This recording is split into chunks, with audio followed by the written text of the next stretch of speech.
an amazing constellation of California stars right here. Obviously, you heard from Magic Johnson and Mayor Villaraigosa and Speaker Nunez and Mayor Dellums, Congresswoman Maxine Waters and Supervisor Gloria Molina. Let me also thank members of Congress, Hilda Solis, Grace Napolitano, Brad Shurman. I am so grateful to Diane Watson. Also, we have Dolores Huerta and Arturo Rodriguez and the farm workers who are here. America Ferreira, Amber Tamlin, Sally Field, Brad Rickford, Christine Lottie, and Mary Steenberger, and Ted Danson. It is so exciting. Laura Richardson, where's Laura? Right there. Let's give another round of applause to these tremendous Californians.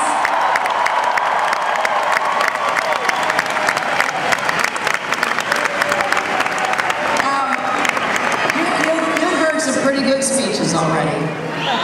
You've heard a lot of the passion and the advocacy and the arguments on behalf of my candidacy. And I am grateful to each and every one of you. I was told that people were here late last night and early this morning waiting to get in. And I think you're here because you know how important this election is. You know, some people running for office think only about the next election. I'm thinking about the next generation.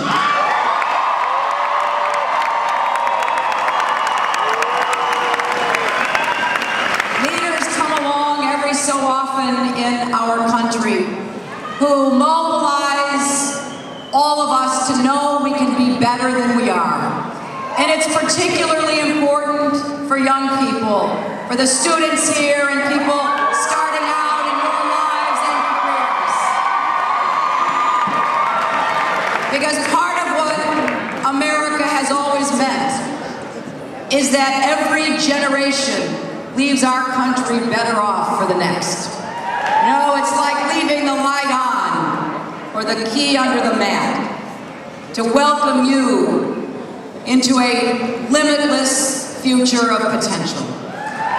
One of the main reasons I decided to run for president is because I will not stand by and see our country break faith that we would leave America worse off than when we found it.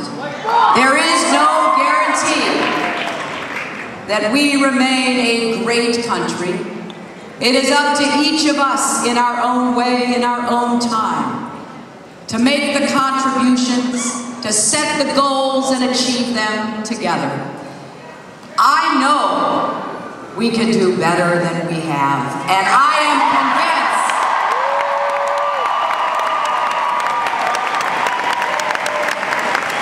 that this election will give us a springboard back into a positive, optimistic future.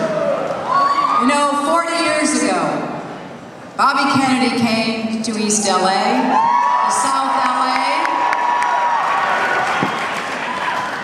He brought, in Maxine Waters' words, not just hope, but the promise of help.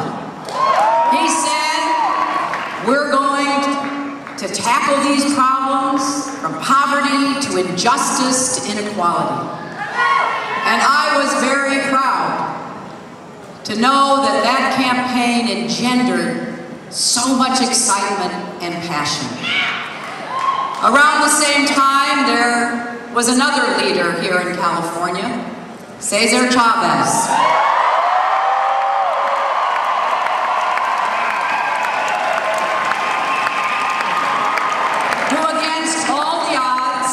Believed he could bring justice and fairness, dignity and respect to people who did some of the hardest work that any of us know of.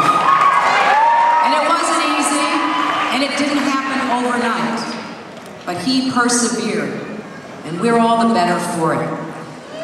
I was so honored when Bobby Kennedy Jr.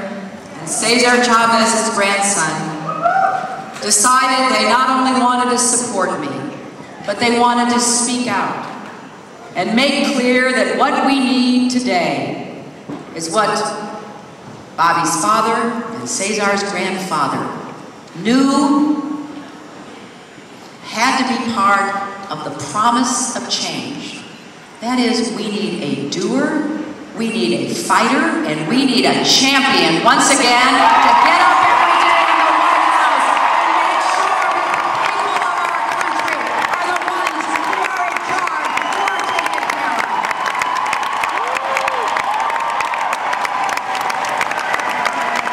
This campaign has come down to 2 candidates, and I was as proud sitting there as you were watching.